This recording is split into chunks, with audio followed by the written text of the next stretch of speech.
Hello అండి, నమస్తే. ఇప్పుడు మాట్లాడే టాపిక్ వచ్చేసి బీజేపీ జాతీయ అధ్యక్షుడిగా రెండో పర్యాయాన్ని ముగించుకోబోతున్న JP Nadda, Jagat Prakash Nadda tenure almost finish అవ్వచ్చింది. ఆయన ఎక్స్టెన్షన్ ఫేజ్లో ఉన్నారు, సెకండ్ టెన్యూర్ అయిపోయిన తర్వాత కూడా. సో అతని సక్సెసర్గా బీజేపీ ప్రెసిడెంట్గా, నేషనల్ ప్రెసిడెంట్గా ఎవరు ఉండాలనే దాని అంశంలో బీజేపీ ఆల్మోస్ట్ ఒక ఫ్యూ నేమ్స్ని సెలెక్ట్ చేసి మార్చి 15th or 16th 13 రాష్ట్రాలకు సంబంధించినటువంటి కార్యవర్గ ఎన్నికలు అయిపోయిన వెంటనే మిగిలిన లాంఛనాలన్నీ పూర్తి చేసుకొని ఈ నేమ్ని ఫైనల్గా అనౌన్స్ చేయాలనేసి ఒక కంక్లూషన్కి వచ్చి ఉన్నారు. ఈ మీన్వైల్ ఈ 13 రాష్ట్రాలకు సంబంధించినటువంటి కార్యవర్గ ఎన్నికలు అయితే ఫినిష్ చేసుకునే పనిలో ఉన్నారు. సో ఇందులో ప్రధానంగా బీజేపీ ఎవరిని సెలెక్ట్ చేయాలి నేషనల్ ప్రెసిడెంట్గా వాళ్ళకి, ఎందుకంటే బీజేపీ అంటే ప్రెసిడెంట్గా ఎవరున్నా కానీ ఎన్నికలు గెలిపే లక్ష్యంగా ముందుకెళ్ళాలి కాబట్టి, సో ఆ ఎన్నికల గెలుపు లక్ష్యంగా ముందుకెళ్లే క్రమంలో ఫస్ట్ వాళ్ళు కన్సెన్సస్ కోసం ఇంటర్నల్గా ట్రై చేస్తున్నారు. అందులో కొన్ని నేమ్స్ అయితే ఫైనల్ చేస్తున్నారు. అందులో ప్రధానంగా మనం చూడాల్సింది ఏంటంటే ఈసారి ఉమెన్కి ఇవ్వాలి, ఉమెన్లో కూడా సౌత్ ఇండియా నుంచి ఇవ్వాలనేసి ఒక ప్రపోజల్ బీజేపీలో వచ్చింది. ఆ సౌత్ ఇండియా నుంచి ఉమెన్లో ఎవరికి ఇవ్వాలనే దాంట్లో కూడా ఒక ఇద్దరు పేర్లను అయితే ఫైనల్ చేస్తున్నారు. అందులో ఒకటి రాజమండ్రి ఎంపీగా పురంధరేశ్వరి గారు ఉన్నారు, ఆవిడ ఫస్ట్ ప్లేస్లో ఆవిడ ఉంది. సెకండ్ ప్లేస్లో కోయంబత్తూరు తమిళనాడు ఎమ్మెల్యే వానతి శ్రీనివాసన్ అనే ఆవిడ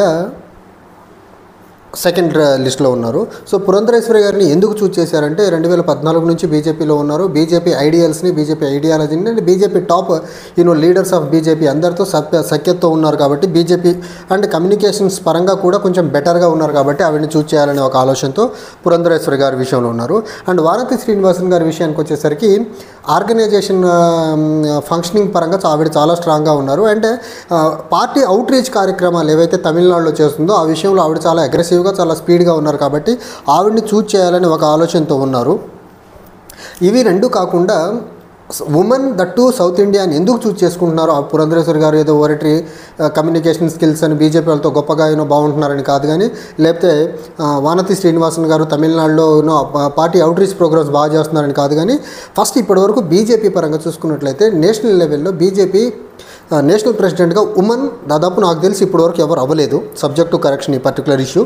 అండ్ సౌత్ ఇండియా నుంచి ఎందుకు ఉమెన్ని చూస్ చేసుకోవాలనుకుంటున్నారు? సౌత్ ఇండియా నుంచి చాలామంది మేల్స్ ఉన్నా కానీ ఫీమేల్ని ఎందుకు చూస్ చేయాలనుకుంటున్నారంటే, ఖచ్చితంగా సౌత్ ఇండియాలో వాళ్ళకు ప్రధానంగా ఇప్పుడు ఫేస్ చేస్తున్నట్టు ఒకటి anti Hindi agitation, particularly from south India, Tamil Nadu, Kerala and Karnataka నుంచి. తర్వాత డీలిమిటేషన్ ఎక్సర్సైజ్ పాయింట్ ఆఫ్ వ్యూలో కూడా సౌత్ ఇండియా నుంచి చాలా పెద్ద మొత్తంలో బీజేపీ ఒక టిపికల్ సిచ్యువేషన్ని పొలిటికల్గా చూడబోతుంది కాబట్టి, దీన్ని కౌంటర్ చేయాలంటే సౌత్ ఇండియా నుంచి బీజేపీ నేషనల్ ప్రెసిడెంట్గా ఉంటే బాగుండు అనేసి బీజేపీలో ఒక వర్గం నుంచి వస్తున్నటువంటి వాదన. బట్ ఇది ఫైనల్ అయితే కాదు వీళ్ళిద్దరు పేర్లు.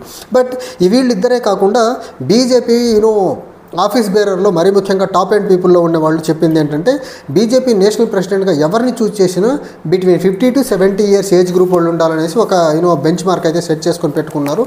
అందులో పురంధరేశ్వరి గారు ఫిట్ అవుతున్నారు, as well as Vanathi Srinivasan గారు కూడా ఫిట్ అవుతున్నారు. And when it comes to males నుంచి చూసుకుంటే హర్యానా మాజీ ముఖ్యమంత్రి మనోహర్ లాల్ ఖట్టర్ ఇప్పుడు యూనియన్ మినిస్టర్గా ఉన్నారు. ఆయన ఏజ్ పరంగా చూసుకుంటే 71 సంవత్సరాలు ఉన్నారు. అండ్ ఫక్తు ఆర్ఎస్ఎస్ నుంచి మనోహర్ లాల్ ఖట్టర్లో ఖట్టర్ అనే పేరు ఎలా ఉందో ఒక ఖట్టర్ ఆర్ఎస్ఎస్ వాది అతను.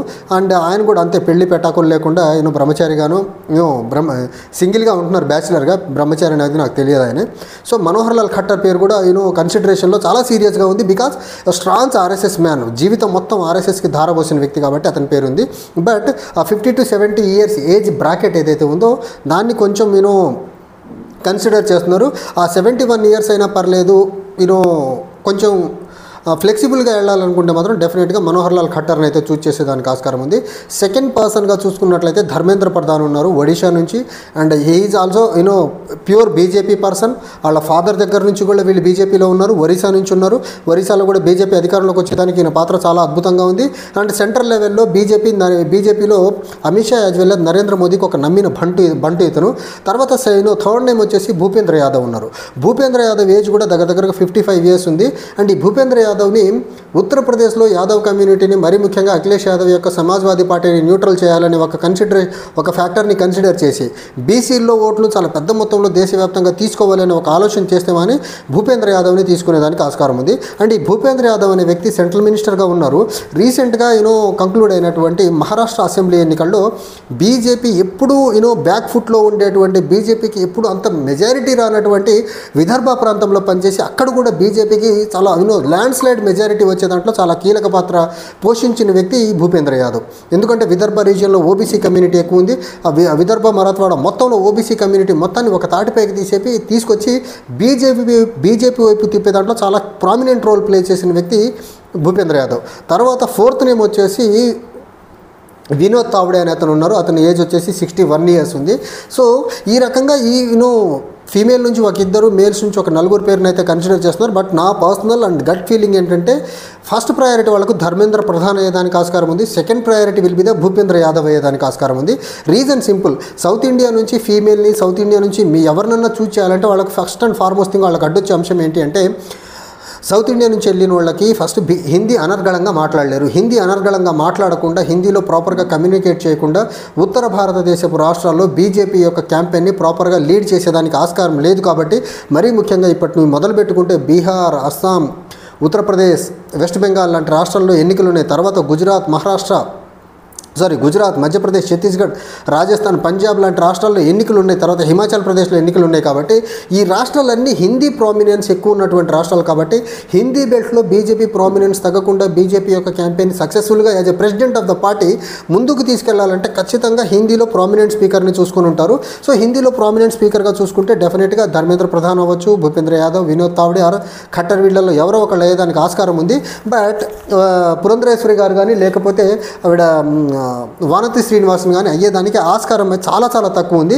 అండ్ ఇంకోటి ఇక్కడ మరి ముఖ్యంగా ఆర్ఎస్ఎస్ ఇన్వాల్వ్మెంట్ కూడా ఎక్కువ ఉంది. కాబట్టి RSS in general they are against the women and women empowerment. కాబట్టి డెఫినెట్గా ఉమెన్ పేరుని వాళ్ళు ఫ్రంట్లో పెట్టేదానికి ఆస్కారం లేకపోవచ్చు.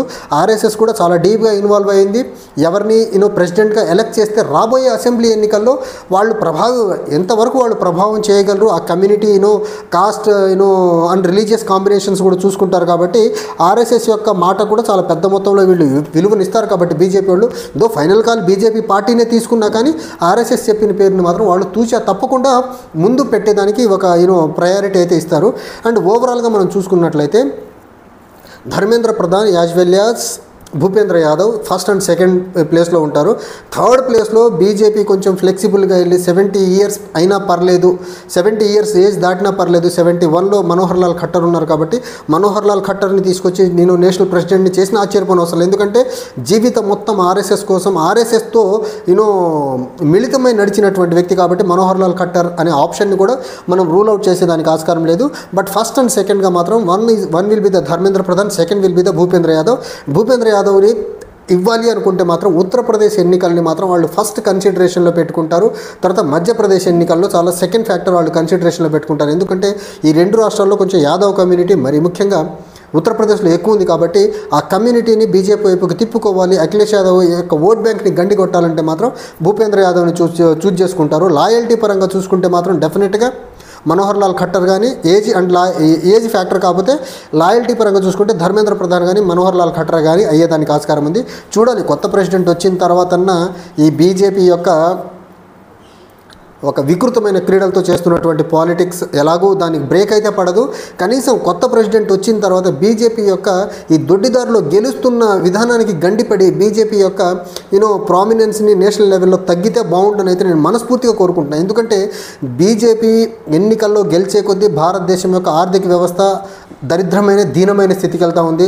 నిరుద్యోగం పెరుగుతూ ఉంది, ఇన్ఫ్లేషన్ పెరుగుతూ ఉంది.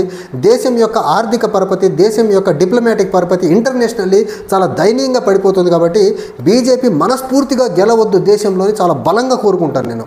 అందులో సెకండ్ థాటే లేదు. Thank you.